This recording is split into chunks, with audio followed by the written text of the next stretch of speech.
خبروں کی خبر میں آپ کا استقبال ہے. خیر مقدم ہے. دیش و دنیا کی تازہ ترین خبروں کے ساتھ میں ہوں آپ کا دوست ابرار الحق. آگے بڑھنے سے پہلے ایک نظر سرخیوں کی طرف. سی بی ایس ای کا اعلان. 10ویں 12ویں کی ڈیجیٹل جانچ. 9ویں جماعت میں اوپن بک امتحان.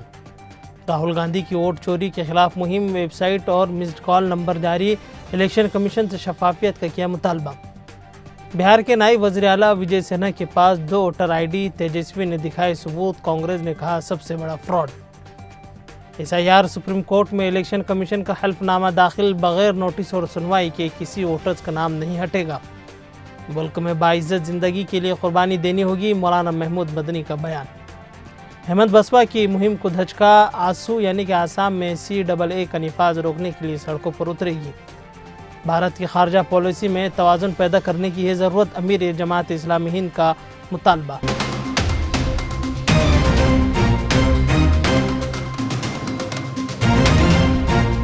یہ ہے خبروں کی خبر اور آپ دیکھ رہے ہیں خبروں کی خبر ٹی وی. ناظرین، central board of secondary education یعنی کہ CBSE نے امتحانی اور تعلیمی نظام میں شفافیت، معیاری جانچ اور فہم پر مبنی تعلیم کو فروغ دینے کے لیے 2 بڑے فیصلوں کا اعلان کیا ہے. گورننگ باڈی کے حالیہ میٹنگ میں متفقہ طور پر طے پایا کہ اب 10ویں اور 12ویں جماعت کے بورڈ امتحانات کی آنسر شیٹس کا جائزہ ڈیجیٹل طریقے سے لیا جائے گا. اس مقصد کے لیے بورڈ 1 یا 1 سے زائد تجربہ کار ایجنسیوں کا انتخاب کرے گا. CBSE کے مطابق منتخب کی جانے والی ایجنسیوں کے پاس اسکولوں، یونیورسٹیز یا کسی سرکاری امتحانی ادارے میں ڈیجیٹل جانچ کا تجربہ ہونا لازمی ہوگا. اس سے امتحانی نظام میں سیکورٹی، رازداری اور شفافیت کو یقینی بنایا جا سکے گا. اندازہ ہے کہ اس نظام کو نافذ کرنے پر تقریباً 28 کروڑ روپے کی لاگت آئے گی. بورڈ کا کہنا ہے کہ ڈیجیٹل جانچ سے علاقائی تفاوت ختم ہوگی اور نتائج کی درستگی میں نمایاں اضافہ ہوگا.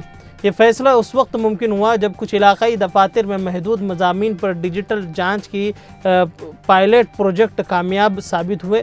اس سے پہلے بھی 2014 اور 15 میں چند مضامین میں ڈیجیٹل جانچ کا تجربہ کیا گیا تھا جس کے مثبت نتائج سامنے آئے تھے. اب یہ نظام تمام مضامین میں مرحلہ وار نافذ کیا جائے گا.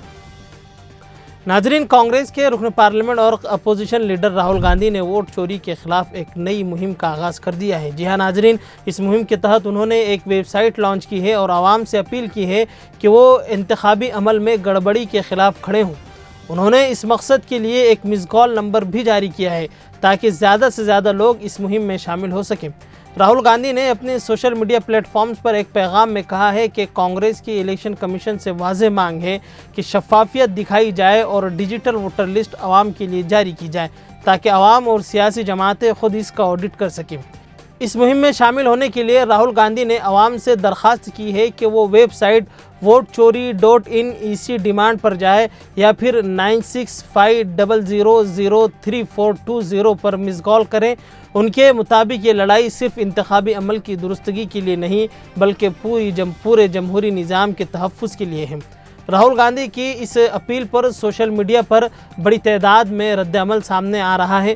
متعدد افراد نے ان کی پوسٹ کے کمنٹ سیکشن میں اپنی حمایت کے سرٹیفکیٹ بھی شیئر کیے ہیں. ناظرین، بہار میں ووٹر لسٹ کو لے کر سیاسی ماحول کافی گرم ہو چکا ہے. بہار اسمبلی میں اپوزیشن رہنما تیجسوی یادو نے ریاست میں خصوصی گہری نظر ثانی یعنی کہ SIR ڈرافٹ ووٹر لسٹ کو لے کر سنگین الزامات لگائے ہیں. اتوار کو انہوں نے ایک پریس کانفرنس میں دعویٰ کیا کہ بہار کے نائب وزیر اعلیٰ وجے کمار سنہا کے نام 2 الگ الگ جگہوں پر ڈرافٹ ووٹر لسٹ میں درج ہیں اور ان کے پاس 2 الگ الگ ایپک کارڈ بھی ہیں.